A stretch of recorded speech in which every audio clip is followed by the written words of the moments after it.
ngasi Kilichana ama ngaurage duga bora kitang ama hogani huji aduga Kilichana ngaunabani sina horen Kilichana loiraga sainaba maroi marang dagi sina soiting asuba beson si sainabani huji bora totlani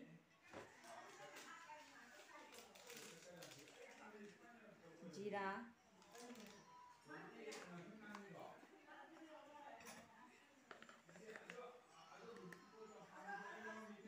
suba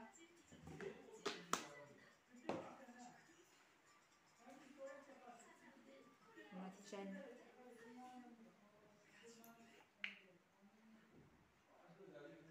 soda thumne sina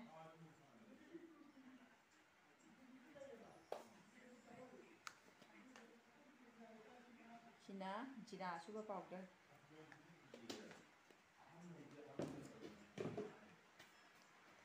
aduga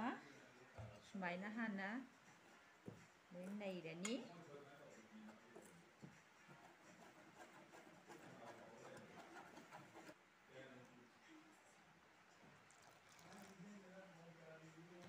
bora je sumaina ising heijalaga pofalaga thamaga horen okhaiga doini hana hekta kaino tawba yade tingga doini tingni goi adum popthoga hawsu heli khudakta totlaga hawbadi bora chi mahaw yawte do hujik khai fast ta Kilichana ngaurani yumda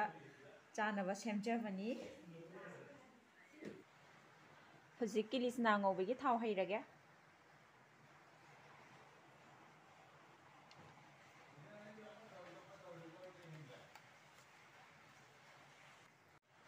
thau mulle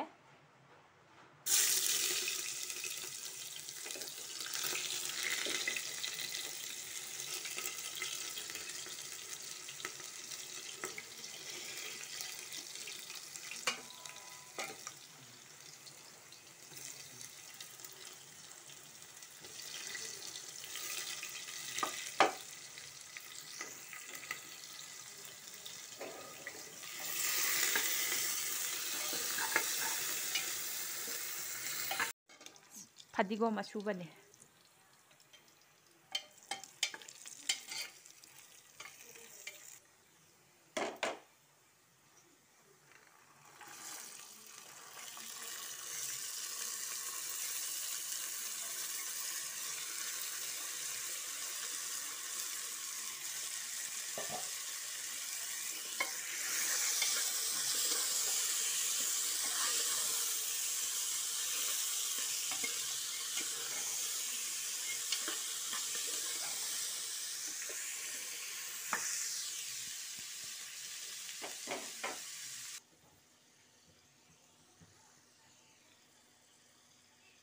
machune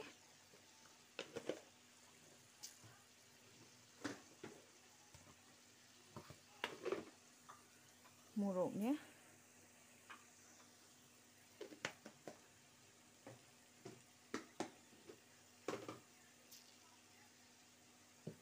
thum sina umorok khwaidai saba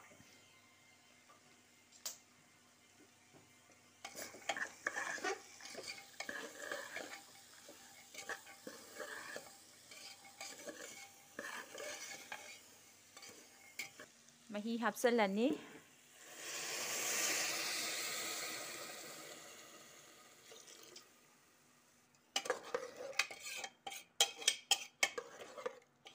umorok tune horen toy kharada pone amuktang kamtho halani amuk khatang kam halani je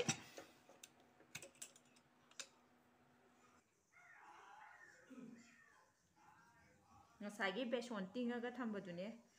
si sumaina khairani singne se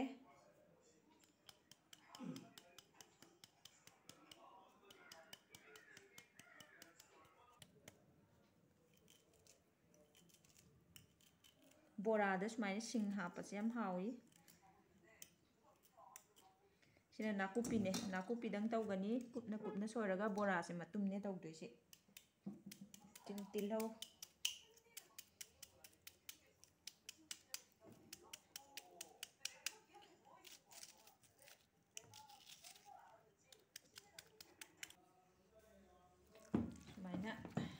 ꯇꯣꯈꯥꯏꯗꯣꯏꯅꯤ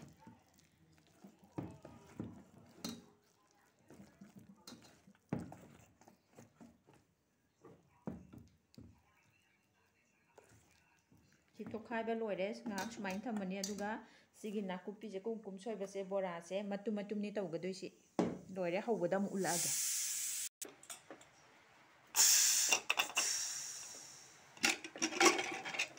ꯍꯥꯡꯗꯣꯛꯑꯦ ꯍꯧꯖꯤꯛ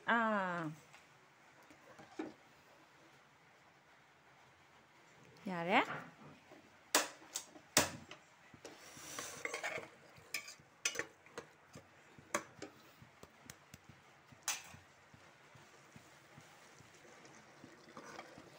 ꯁꯨꯃꯥꯏꯅ ꯃꯐꯣꯟ ꯌꯥꯝ ꯇꯥꯔꯒꯁꯨ ꯍꯥꯎꯇꯦ ꯁꯨꯃꯥꯏꯅ ꯈꯔ contact ꯂꯩꯔꯒ ꯄꯣꯞꯂꯤ ꯄꯣꯞꯂꯤ ꯂꯩꯕꯅ ꯍꯥꯎꯏ ꯃꯍꯤꯁꯤ ꯈꯔ ꯀꯪꯍꯟꯈꯤꯒꯦ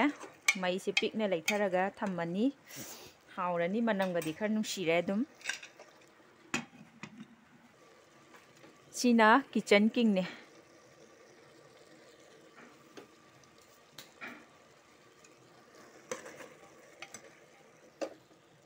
ꯁꯤꯗ ꯂꯣꯏꯔꯦ ꯀꯤꯂꯤꯆꯅꯥ ꯍꯧꯖꯤꯛ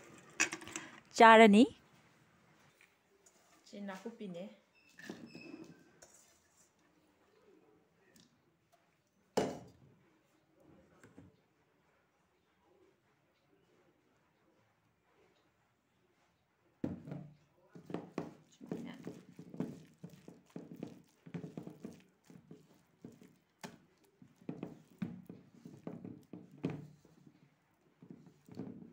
ꯁꯤ ꯊꯥꯗꯔꯅꯤ ꯕꯣꯔꯥ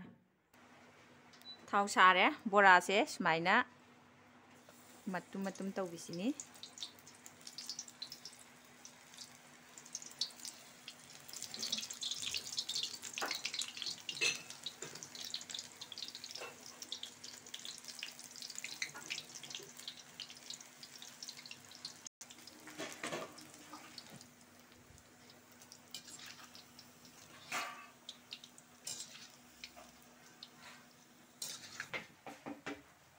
ꯌꯥꯔꯦ ꯕꯣꯔꯥꯁꯦ ꯂꯧꯊꯔꯦ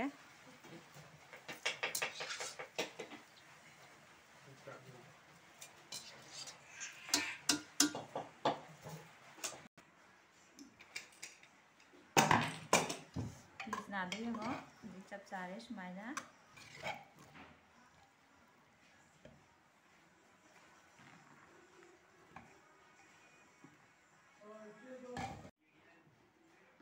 ꯁꯤꯅ ꯕꯦꯁꯣꯟ ꯑꯉꯧꯕꯅꯦ ꯁꯤꯅ ꯊꯣꯏꯗꯤꯡ ꯑꯁꯨꯕ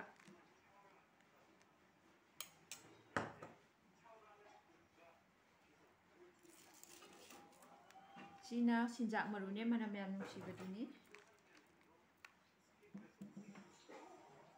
ꯁꯤꯅ ꯐꯗꯤꯒꯣꯝ ꯁꯤꯅ ꯇꯣꯅꯤꯡꯈꯣꯛ ꯁꯤꯅ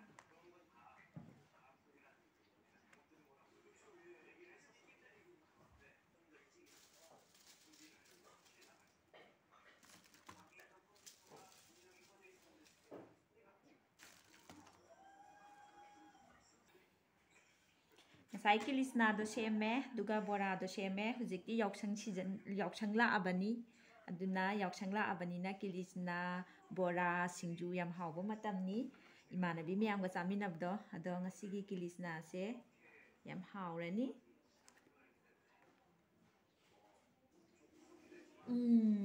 ꯌꯥꯝ ꯍꯥꯎꯋꯦ